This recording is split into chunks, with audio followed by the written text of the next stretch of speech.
Tetapi banyak orang yang terdahulu akan menjadi yang terakhir, dan yang terakhir akan menjadi yang terdahulu. Berbahagialah kita yang membaca firman Allah dan yang melakukannya dalam hidup kita. Amin.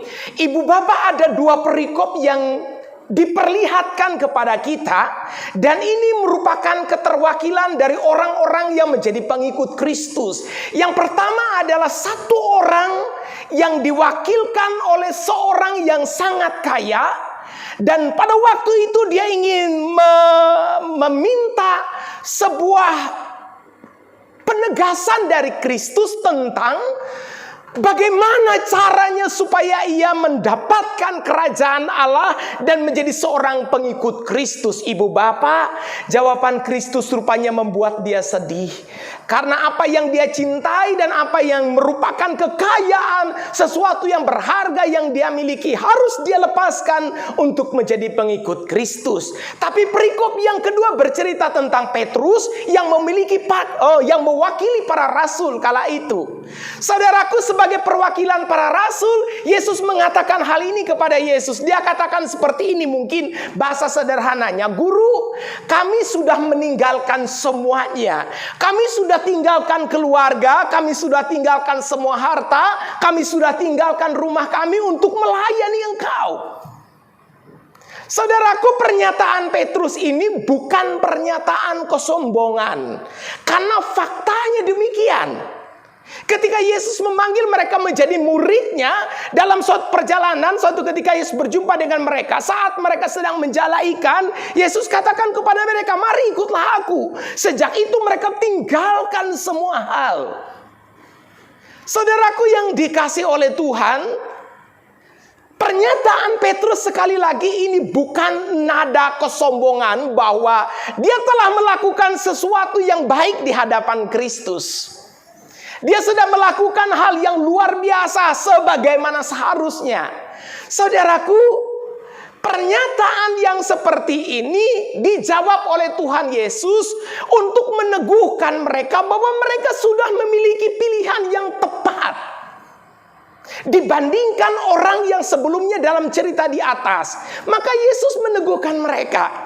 Saudaraku, pesan penguatan untuk kita hari ini, kalau kita melakukan sesuatu untuk mengiringi Kristus, melayani Kristus, mengorbankan segala hal, itu bukan prestasi.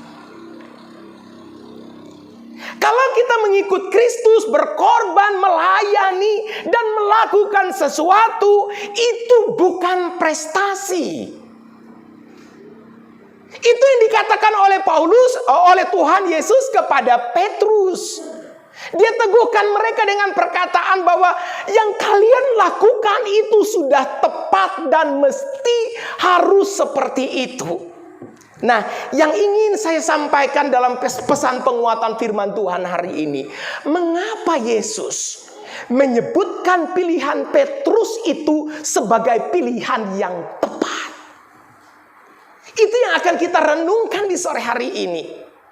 Ibu bapak, ada 3 alasan mengapa ketika Petrus mengatakan kami sudah tinggalkan semua, kami sudah tinggalkan segala hal, kami sudah tinggalkan harta, rumah, keluarga, segala sesuatu yang ada pada kami sejak kami berjumpa dengan Engkau, maka kami hidup bagimu dan melayanimu. Dan dikatakan itu sudah tepat dan sudah benar. Mengapa? Yang pertama, ibu bapak, karena ketika mereka menyerahkan semuanya, melepaskan segala hal, melepaskan segala sesuatu yang mereka miliki untuk melayani Kristus dan berjalan dengan Kristus, maka saat itu tidak ada tempat mereka bergantung selain bergantung dengan Tuhan saja. Itu sebabnya ibu bapak yang dikasih dan yang mengasihi Tuhan, pilihan mereka pilihan yang tepat. Karena dengan cara demikian mereka sudah tinggalkan semua, maka mereka sekarang bergantung dengan Tuhan dan berharap kepada Allah. Itulah sebabnya mereka akan mendapatkan berkat. Karena Alkitab katakan orang yang menaruh harapnya pada Tuhan, maka ia akan diberkati. Saudaraku, pilihan kita menjadi pengikut Kristus, menjadi orang percaya dan hidup di dalam Kristus, Dan kita tinggalkan segala sesuatu yang ada pada hidup kita, lalu kita menyerahkan hidup kita bagi Allah, itu pilihan yang paling tepat. Saudara, mengapa orang muda tadi yang dibacakan dalam perikop yang pertama akhirnya kecewa? Karena di tempat dia untuk bergantung. Dia sulit sekali untuk melepaskan ketergantungannya pada itu. Apa Bapak Ibu dan jemaat Tuhan? Yang pertama mungkin kemudaannya. Kekuatan yang ada pada dirinya masih ada. Saudaraku, tapi Alkitab katakan kepada kita satu perkara dalam hidup ini. Menggantungkan diri kita pada kekuatan kita itu tidak kekal. Menggantungkan kekuatan kita pada harta dan kekayaan kita, ia bisa habis. Menggantungkan diri kita pada jabatan, pengaruh dan lain sebagainya, ia bisa berakhir. Saudaraku yang dikasihi, dalam hidup ini sering kita melihat bahwa kita tidak dapat menggantungkan pengharapan kita pada sesuatu yang tidak bersifat kekal.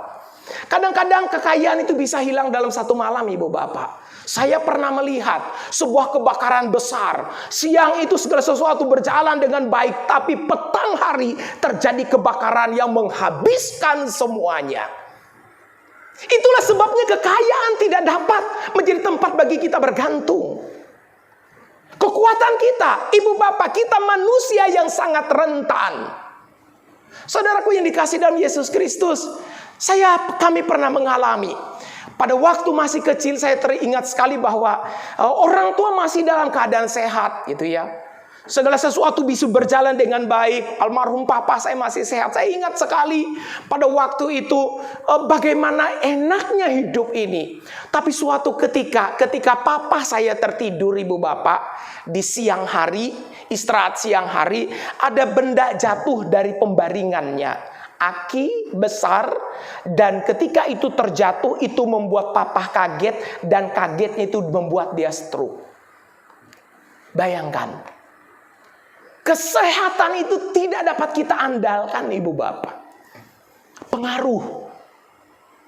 Berapa banyak kita melihat orang memiliki jabatan, memiliki kewenangan dan lain sebagainya. Tiba-tiba dalam satu malam semuanya terenggut dari hidupnya. Karena itu bergantung dengan Allah itu yang tidak akan pernah mengecewakan hidup kita. Karena itu Yesus berkata kepada Petrus pada waktu itu, pilihan kalian sudah tepat. Karena dengan melepaskan semua, kalian bergantung dengan Tuhan. Dan itulah pilihan yang paling tepat dalam hidup ini. Saudaraku, yang kedua, mengapa Yesus katakan dan tidak menganggap bahwa ketika mereka melayani Tuhan, meninggalkan semuanya, meninggalkan zona nyaman, meninggalkan segala hal, itu bukan prestasi. Kerelaan untuk melayani itu bukan prestasi. Itu memang sudah seharusnya dan pilihan itu tepat.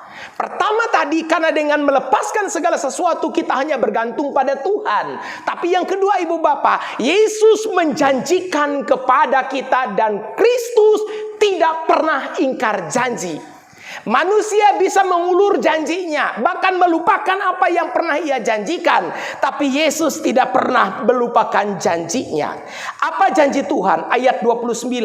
Jawab Yesus, aku berkata kepadamu, sesungguhnya setiap orang yang karena aku dan karena Injil meninggalkan rumahnya, saudaranya laki-laki dan saudaranya perempuan, ibunya dan bapaknya, anak-anaknya laki dan atau ladangnya, orang itu sekarang pada masa ini juga akan menerima kembali 100 kali lipat rumah. Saudara laki-laki, saudara perempuan, ibu, anak, dan ladang. Ini janji Allah. Kenapa? Kenapa dia berkata kepada Petrus, pilihanmu sudah tepat. Karena Tuhan janjikan ketika kita bekerja dan melayani untuk Tuhan, Allah gantikan 100 kali lipat. Karena itu Ibu Bapak dan jemaat yang dikasihi dalam Yesus Kristus, seorang hamba Tuhan tidak perlu takut tentang penyelenggaraan ilahi dalam hidupnya.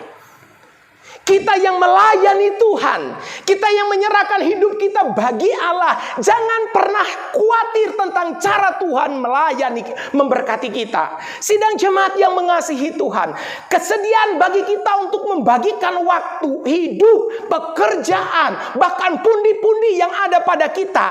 Jangan pernah ragukan cara Allah untuk memberkati kita berlipat kali ganda. Saya bersaksi ibu bapak tentang perkara ini di tahun ke-17 pelayanan sebagai seorang pendeta. Saya ingat tahun 2003. Papa berkata pada waktu itu, karena setelah selesai saya langsung tinggal di pastori.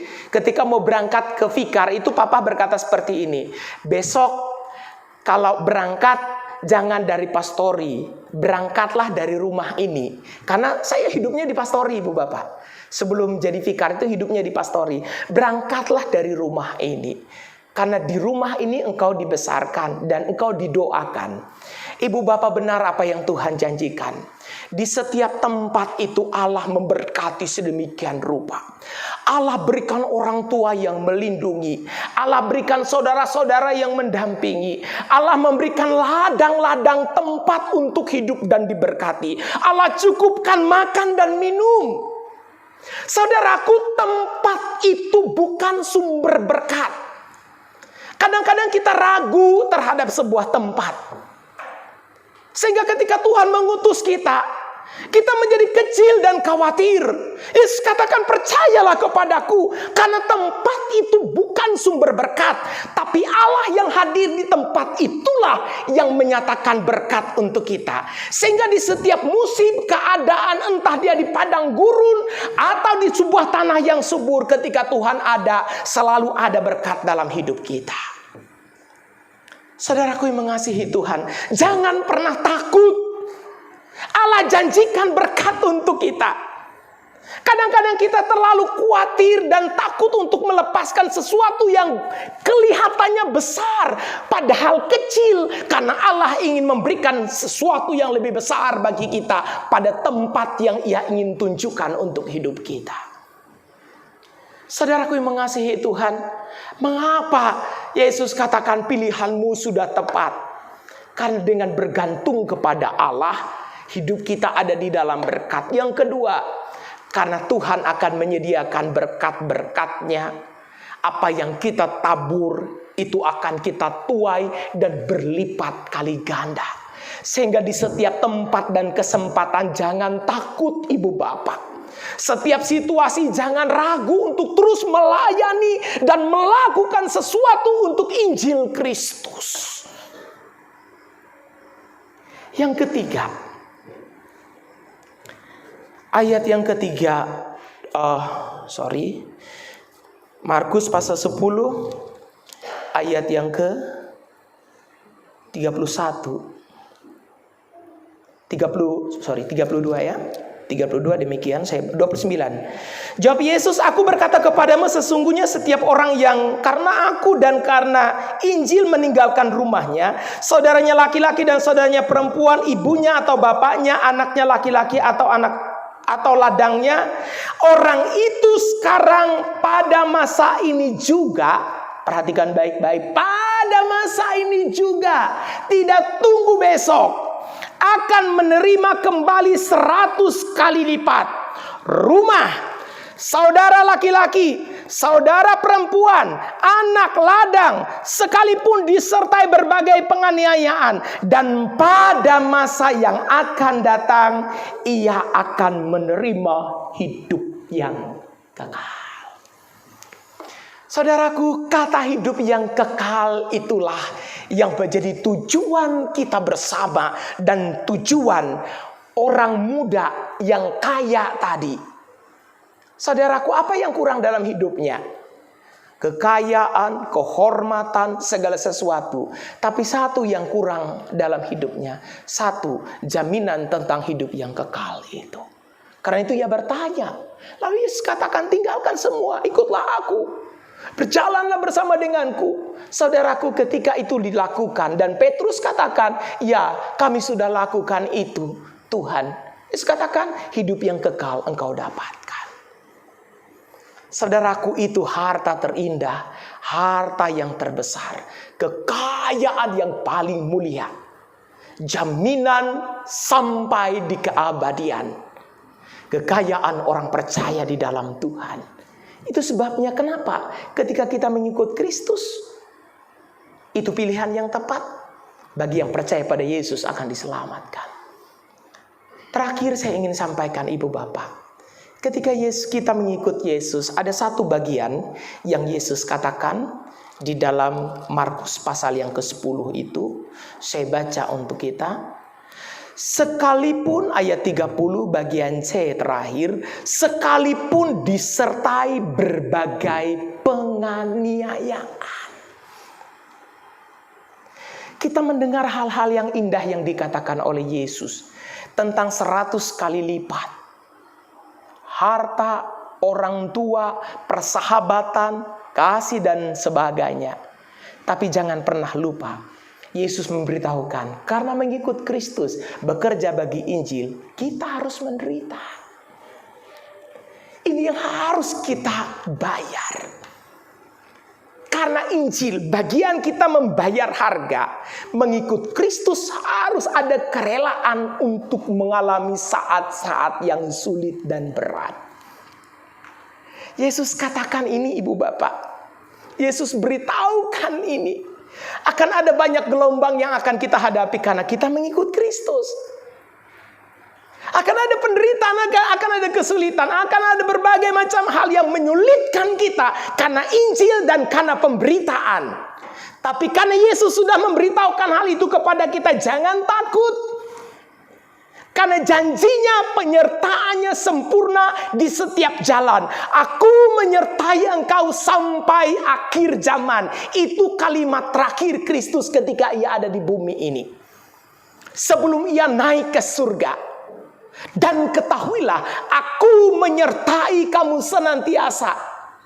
Saudaraku, dalam suka, dalam duka, dalam kebahagiaan, dalam penindasan, dalam kecukupan dan kekurangan, tidak ada persoalan. Karena di situ Tuhan bersama dengan kita. Itu lebih dari cukup untuk menghantarkan kita, menjalankan kehendaknya dan memberitakan kabar baik. Tuhan berkati kita. Amin.